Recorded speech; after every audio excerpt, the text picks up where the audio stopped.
So there are other kinds of crippling spirits also. So listen and see if any of these might apply to you. I know when I hear them, they apply to me. There is an unforgiving spirit. You guys have never experienced that, have you? Boy, I have. How about a carnal spirit? How about a spirit of shame, fear, despair, resentment, and oppression? All of these spirits can bend or cripple a person emotionally and spiritually. And we all experience them at times. You might be experiencing it right now. And it doesn't help to pretend that we don't. The very first thing that happened in the gospel this morning, Jesus, with his eyeballs, saw that poor woman and called her over to him.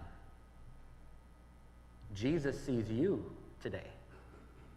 He sees you right now, as you are.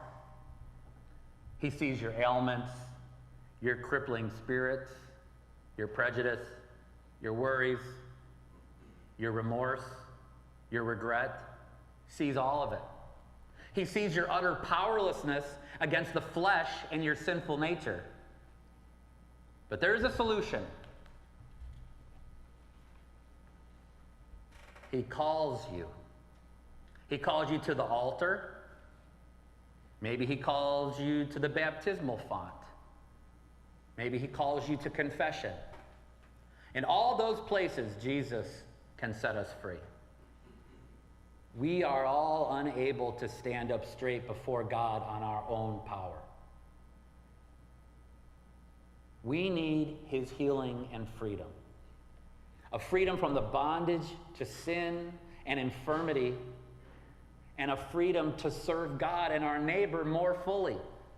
That's real freedom. The question that remains is, how free do you want to be?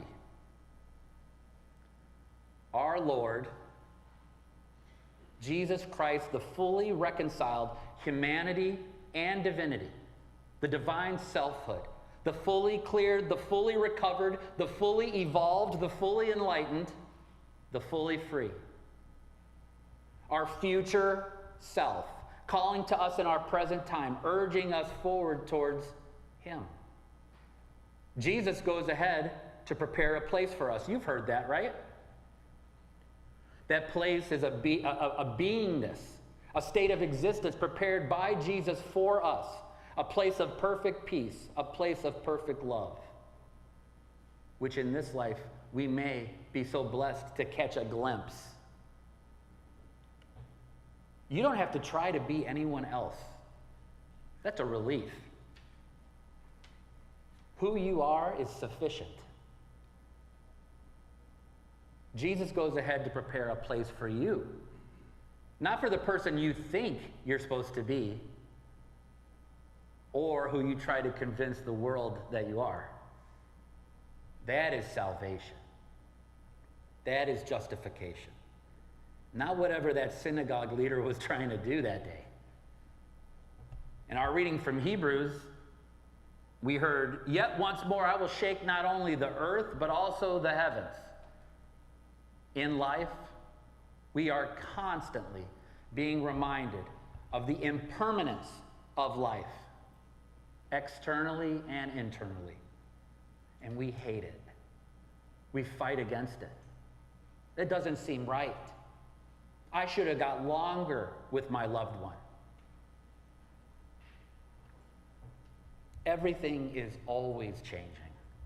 Relationships, circumstances, our bodies, mine keeps getting bigger, the weather, everything. Yet that reading goes further to tell us there's a method to this madness. It tells us that our God is a consuming fire, purifying his creation, removing what is shaken so that only his kingdom remains. Can you imagine a place where we can give thanks to God for change, rather than being frightened by it, or resentful of it, or resistant towards it, it's only by God's grace that that is possible.